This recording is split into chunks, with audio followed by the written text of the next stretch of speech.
I'm here to show you how you can make your own whole wheat bread start to finish in 90 minutes, and it's delicious. I don't buy bread anymore.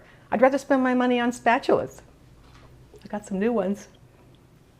All right, this is a simple recipe. Let me show you how I do it. It's 2 cups of whole wheat flour into a big mixing bowl. Now, this is not whole wheat pastry flour, it's whole wheat flour. That's what you need. A 1/2 cup of bread flour or all-purpose flour, they both work well. Putting in 2 tablespoons of sugar, 1 teaspoon of salt, and one of these packets of yeast. Now, I'm using Rapid Rise instant yeast, but the regular active yeast is the same. I've made this bread with both yeasts, no difference. It's 1 packet, which is 2 teaspoons or 7 grams of yeast. All right, so we're going to mix that up a little bit. Just combine it. Okay, and now we'll just keep going with the mixer. We're going to add 1 cup of milk. This is heated up milk, and I'm using 1% milk, but you can use whatever, full fat or 2%, whatever. This is the warm milk, 120 degrees Fahrenheit. And then we're going to add 1 egg, which should be at room temperature. Putting an egg in there. And then I'm going to put in 2 tablespoons of oil. I'm using olive oil, just regular olive oil. Any kind of oil you want to use is okay. So, there's the oil. Now, we're going to mix this on high, beat it on high for 2 minutes. And by the way, if you don't have a mixer, you can do this by hand or with a hand mixer. But 2 minutes on high or medium high. Give it a pretty good spin here. Okay, after 2 minutes, we're going to add just around a 1/4 cup of additional flour. I'm going to use additional bread flour, or like I said, all-purpose flour. We'll slow it down. There we go. And just mix it in until it starts to kind of form kind of a mass. All right, now that's it for the mixing. And now we're going to transfer this to a work surface. I have a sort of a board here to work on. Flour it just a little. And now we're going to put this onto a place where we can knead it. All right, I'm using one of my new spatulas.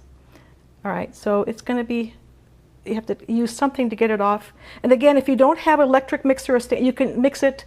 I don't know if a hand mixer will be strong enough. If you don't, you can try a hand mixer, or you can mix it by hand. You'll just have to knead it longer. The whole thing about this 2 minutes with the mixer is it reduces a lot of the kneading time. Okay, here it comes. All right, that's about what it should be like. Nice kind of a thick bit of dough.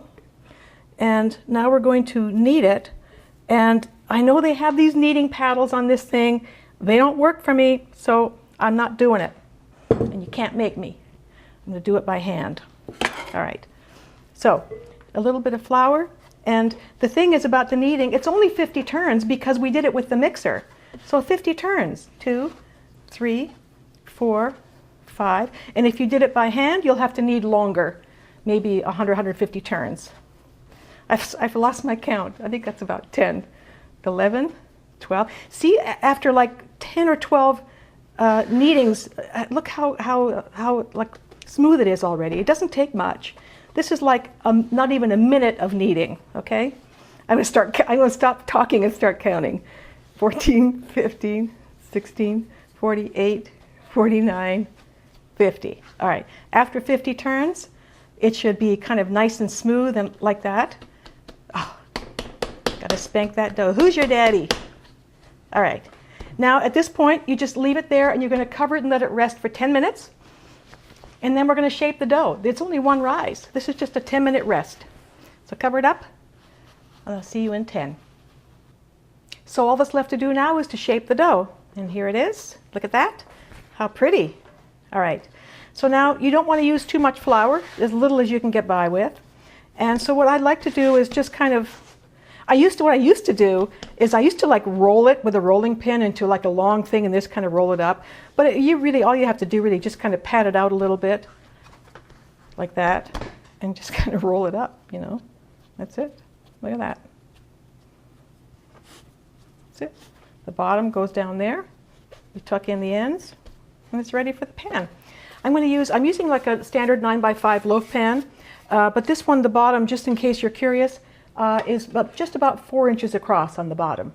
That's the size of pan I'm using. So now goes into the pan. You don't have to grease it, like that.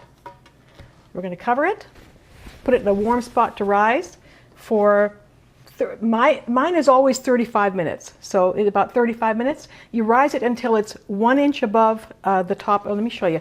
You rise it till it's 1 inch above the top of the pan, no more, because it's going to really puff up in the oven. So 35 minutes in a warm spot, and we're going to bake some bread. So while your bread's rising, you'll need to preheat your oven to 375 degrees Fahrenheit, which I've done. And it's ready for the oven when it looks like this. Ta-da! It needs to be just about 1 inch above the rim and not too much more than that. Now, here's my ruler. I think it's about 1 inch above. And don't be tempted to rise it too much longer because it will puff up in the oven. So it is totally ready to go. Into your 375 oven for 30 minutes. Set your timer for 30 minutes. And then we got whole wheat bread.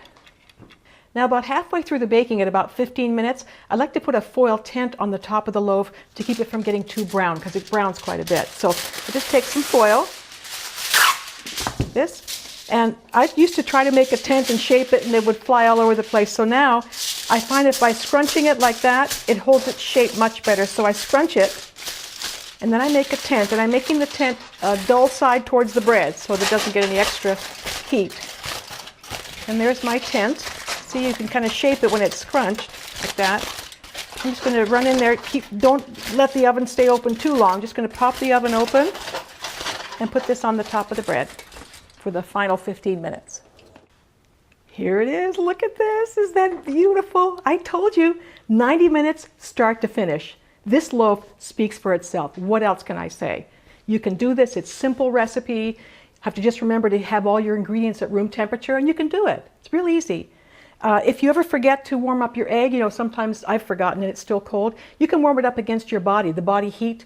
You can put it in an apron or like in a pocket or wherever. Yeah, put it in here. It's easier if you have cleavage. Okay, just don't forget it's in there. And no surprises. What? You're getting married? Oh my God!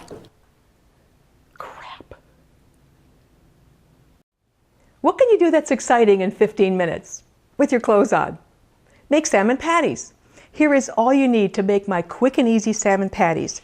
A can of salmon, a slice of whole wheat bread, some onion, red pepper, parsley, and an egg. And that's how simple it is. You are going to love this. I'm about to show you how to make quick, easy, healthy, delicious chocolate brownies, and wait till you see what's in them and what's not.